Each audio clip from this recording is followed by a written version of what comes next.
एक बार स्वामी जी अपने आश्रम में एक छोटे पालतू कुत्ते के साथ टहल रहे थे। तभी अचानक एक युवक उनके आश्रम में आया और उनके पैरों में झुक गया और कहने लगा, स्वामी जी, मैं अपनी जिंदगी से बड़ा परेशान हूँ।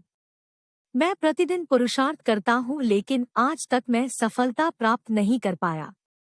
पता नहीं ईश्वर ने मेरे भाग्य में क्या लिखा है, जो इतना पढ़ा लिखा होने के बावजूद भी मैं नाकामयाब हूँ। युवक की परेशानी को विवेकानंद जी तुरंत समझ गए। उन्होंने युवक से कहा, भाई, थोड़ा मेरे इस कुत्ते को कहीं दूर तक सैर करा दो। उसके बाद मैं तुम्हारे प्रश्नों का उत्तर दूंगा। उनकी इस बात पर युवक को थोड़ा अजीब लगा लेकिन दोबारा उसने कोई प्रश्न नहीं किया और कुत्ते को दौड़ाते हुए आगे निकल पड़ा।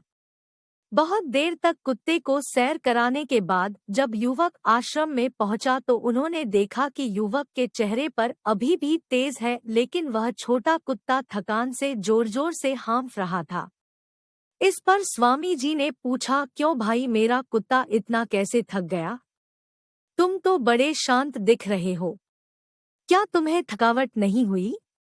युवक बोला, स्वामी जी, मैं तो धीरे धीरे आराम से चल रहा था लेकिन यही बड़ा अशांत था। रास्ते में मिलने वाले सारे जानवरों के आगे पीछे दौड़ रहा था, इसीलिए एक जैसी दूरी तय करने के बावजूद भी यह इतना थक गया। तब विवेकानंद जी ने कहा, भाई, तुम्हारे प्रश्नों का उत्तर भी तो यही है। तुम्हारा लक्ष्य तुम्हारे अगल बगल है, वो तुमसे कहीं दूर थोड़ी है, परंतु तुम अपने लक्ष्य का पीछा छोड़ करके अन्य लोगों के आगे पीछे दौड़ते रहते हो और इस तरह तुम जिस चीज को पाना चाहते हो उससे दूर चले जाते हो। युवक उत्तर से संतुष्ट हो गया और अपनी गलती को सुधारने में लग गया।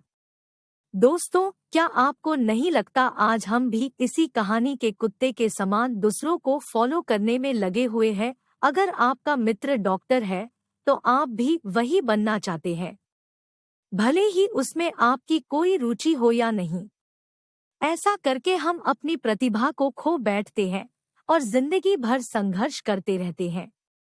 इसलिए दोस्तों, दूसरों को फॉलो ना करें, अपना लक्ष्य खुद बनाएं और उसके पीछे पूरे लगन से लग जाए।